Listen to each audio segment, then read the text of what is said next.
What's up, everyone? This is King Crypto, and today I got some juicy news. I'm about to roast this congressman, and I want you guys to stick around for the whole process because it's going to be a lot of fun. Got some dirt on him, too. This is what happens when you attack crypto. Anyway, for the Litecoin giveaway, I'm giving it away to Adam Lin. Gives me a pretty good answer, and I know my Litecoin giveaways are pretty sporadic, but just as a tip, if you see my video, immediately message and leave your Litecoin, you have a much better chance of winning because not a lot of people did that. And the only way to do that is by subscribing, because then you get my notifications. See what I did there? Anyway, I'm going to give him the Litecoin for today. We're going to get right into it. So, there's been some drama today. U.S. Congressman, his name is Brad Sherman. He is a congressman in California, and he made some pretty insane statements today. Well, you're watching this probably the next day. So, yesterday, he made some pretty insane statements, saying that we should prohibit U.S. persons from buying or mining cryptocurrencies. I don't even know what to say to that. He said we should just do a blanket ban on cryptocurrency buying. Who is this guy? Who has the balls to just say we should ban all crypto? Does he know what he's talking about? Look at that face. Does that look like someone that knows what they're talking about? How did he get in office? He looks like someone I would never trust. I'm not a politician, so I can say this stuff. I don't care. But the point is, it's like, what is he talking about? And he said, beyond cryptocurrencies being potentially used as a form of money in the future, it can be currently used by tax evaders and rogue states seeking to bypass U.S. sanctions. Yeah, like the U.S. dollar can't do that too. I love the people that always say stuff like this about Bitcoin. Oh, Bitcoin is for money laundering. Bitcoin is for the dark web. You know what else is for all that? The dollar. What about the multi-billion heroin industry? People are buying that in the streets with the dollar. People are money laundering with the dollar. That is such a cop-out for just saying, I don't understand this technology, therefore I'm going to bash it. And there is some pretty good dirt on this man, thanks to the lovely crypto community. I would suggest to follow Crypto Dog. He's got some good info on this guy. Brad Sherman was so concerned about crypto users using cryptocurrency for deceptive and illegal finance activity, yet his top campaign donation came from a company that had to forfeit $13.3 million to the U.S. government for facilitating illegal gambling. Here we go. His top contributor is Allied Wallet, $12,500. And they're a provider of e-commerce merchant services and online payment processing services. All right, but it gets juicy once we see that. This is, you can find this on Wikipedia, but there are some sites or citations that you can read up on if you don't believe the information. But yeah, they had to give it up, $13.3 million. Illegal gambling at offshore websites. Now, if we're going to talk politics, which I don't do, I will just say I'm a libertarian, so I personally don't actually have a negative view on most things that people do as long as it's a victimless crime. I think I'm sure a lot of people that are in this space probably feel similar, but I'm not going to talk about it. The point is it's hypocrisy, right?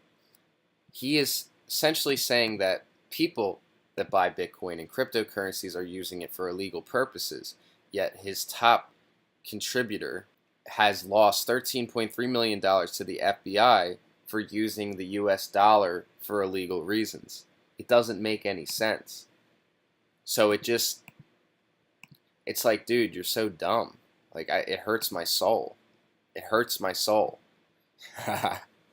And then the Crypto Dog. This dude literally said stop. Brad Sherman said stop. Like that's going to do anything.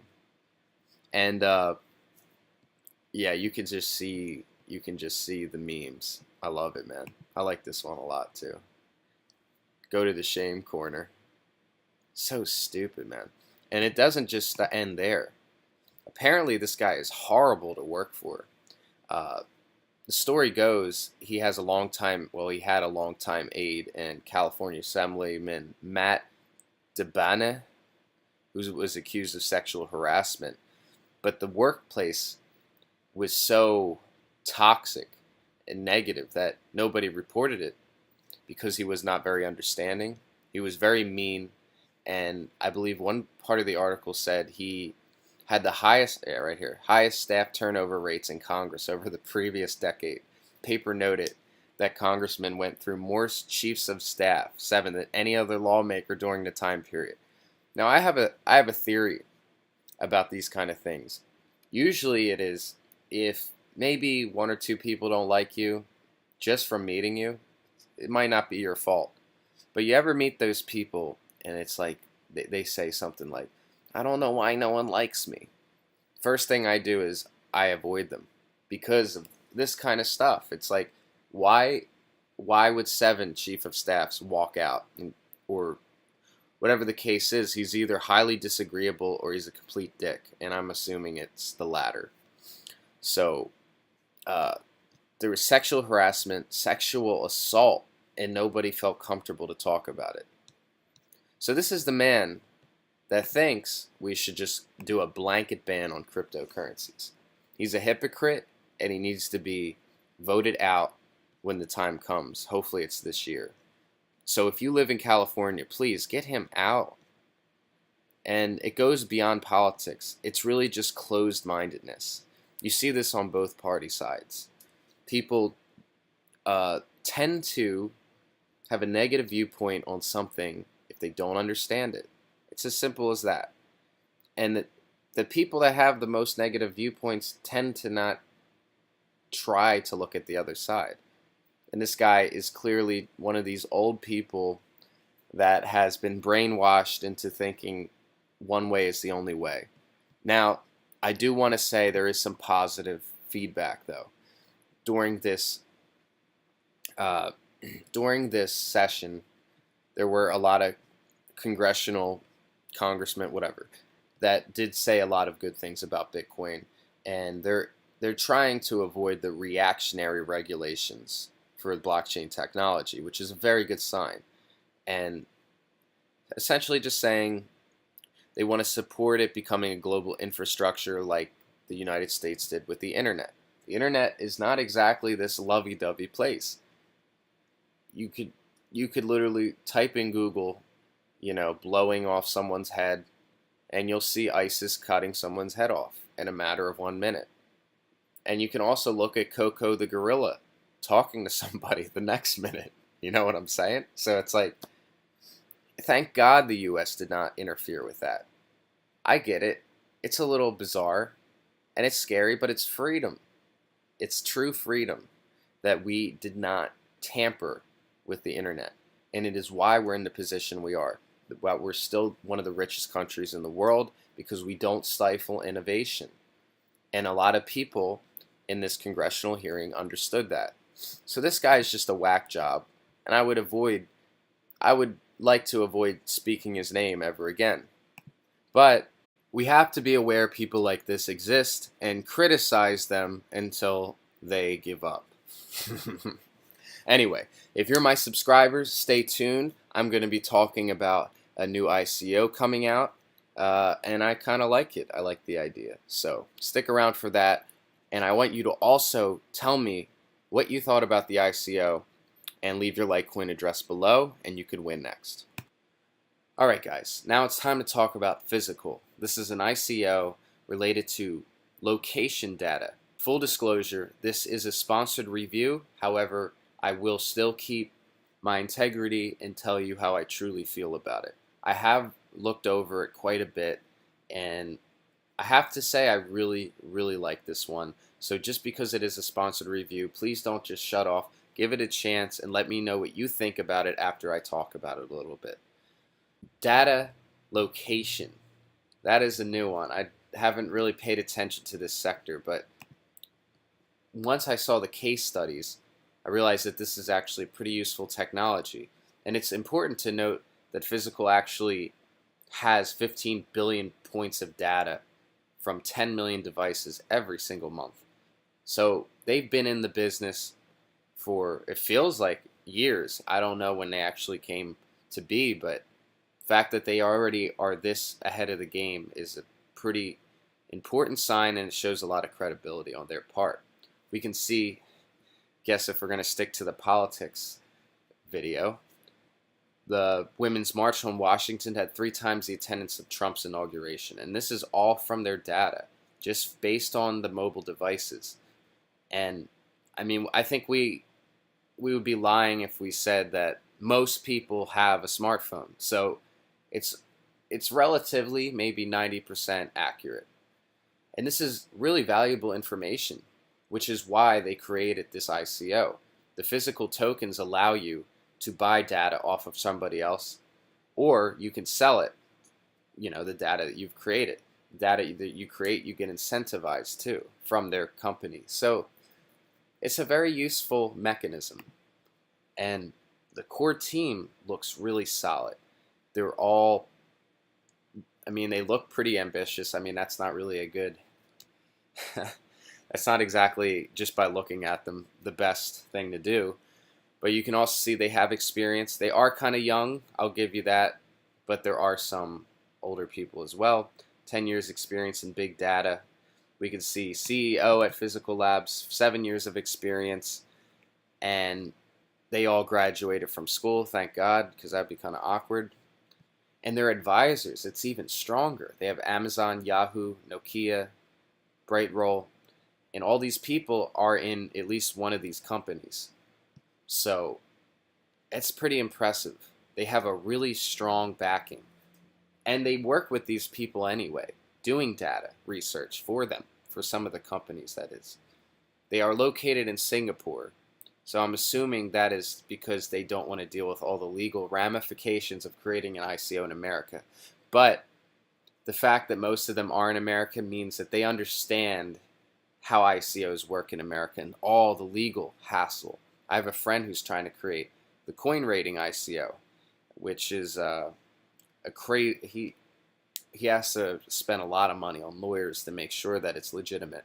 So they understand the inner workings of that, I believe, as well. At least I'm just making an assumption.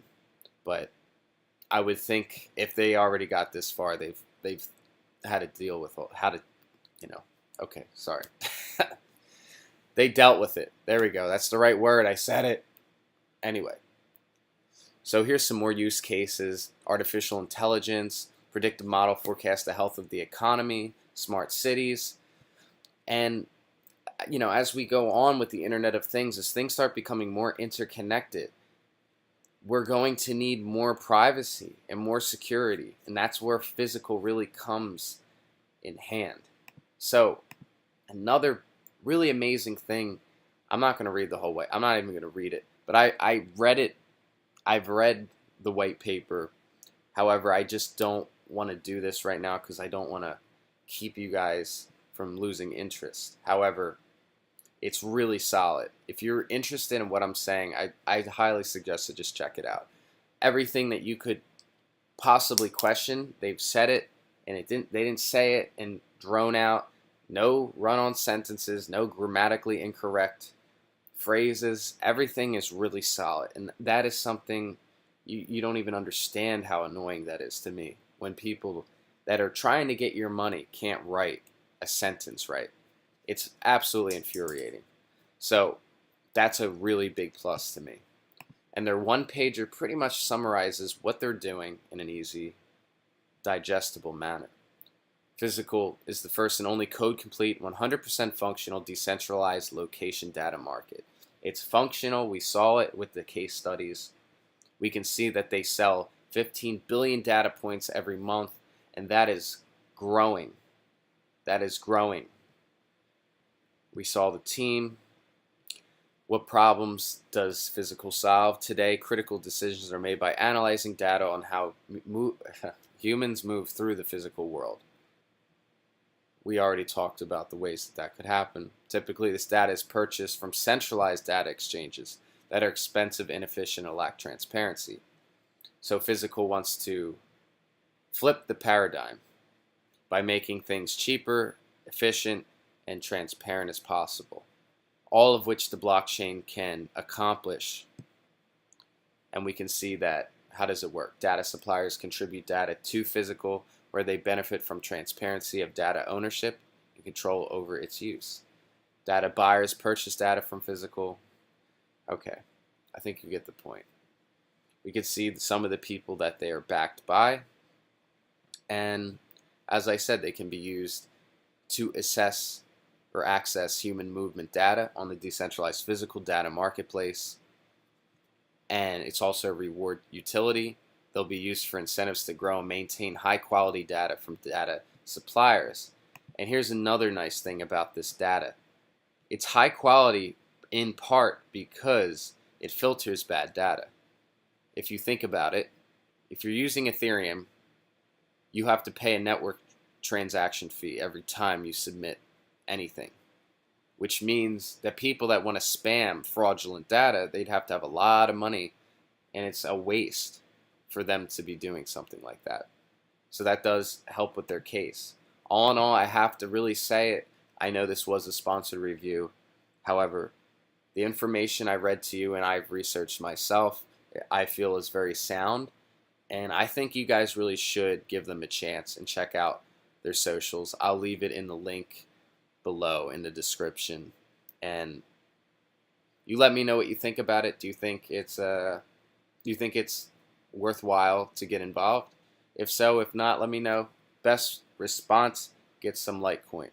I'll see you on the next one, guys. This is King Crypto. Let's get cryptical.